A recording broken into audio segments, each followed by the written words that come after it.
जयंती के मौके पे आप पहुंचे हैं नमन करने।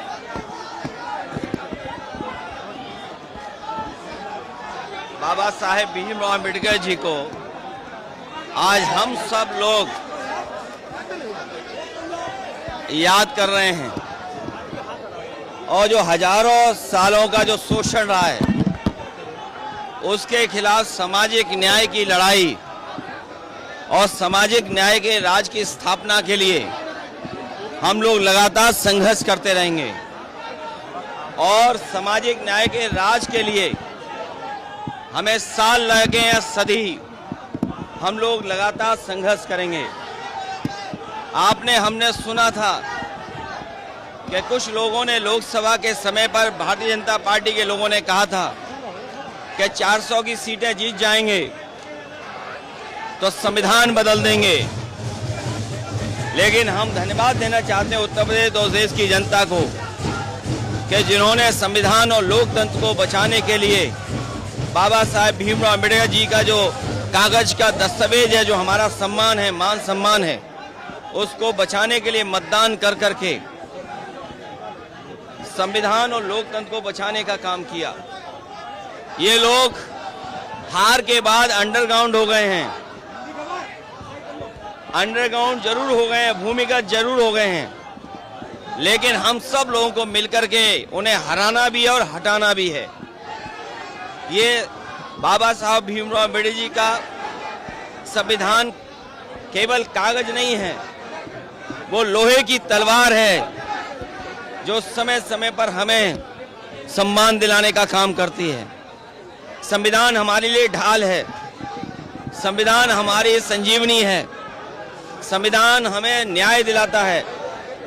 संविधान बाबा साहब का वो है जो हमें आगे बढ़ने का और बराबरी का मौका देता है। संविधान हमारा रक्षक है और संविधान के लिए हम लोग लगातार बचाने के लिए बाबा साहब भीमराव अम्बेडकर जी के सिद्धांतों को आगे बढ़ाने का काम करेंगे।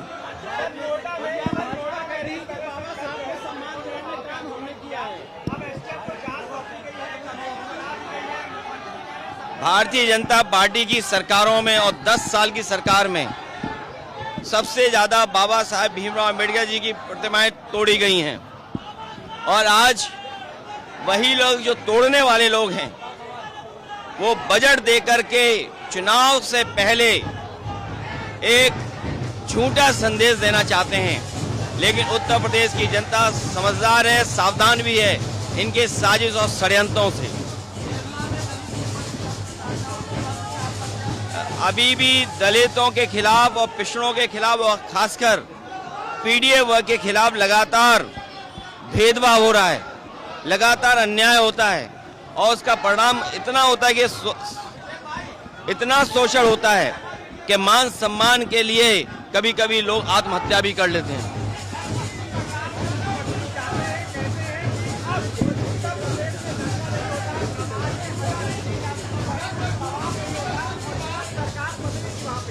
जहां बाबा साहब भीमराव अम्बेडकर जी की जयंती पर हम लोग याद कर रहे हैं उन्हें, मुख्यमंत्री जी से बड़ा झूठ बोलने वाला कोई संत नहीं हुआ अभी तक।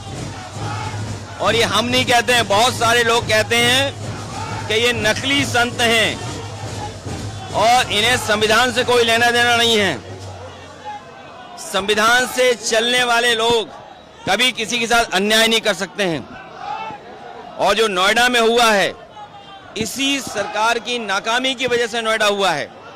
इनकी जो LIU इंटेलिजेंस क्या वनस्पति की वजह से या चुनाव प्रचार में बंगाल चले गए थे साथ, क्या सरकार को पता था, जानकारी थी, उसके बावजूद भी सरकार ने होने दिया।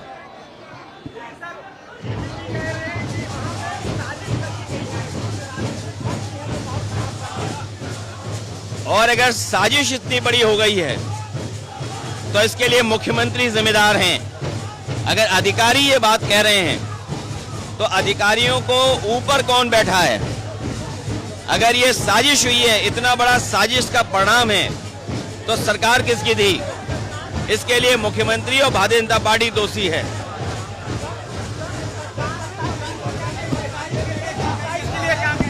27 में क्या कहना है?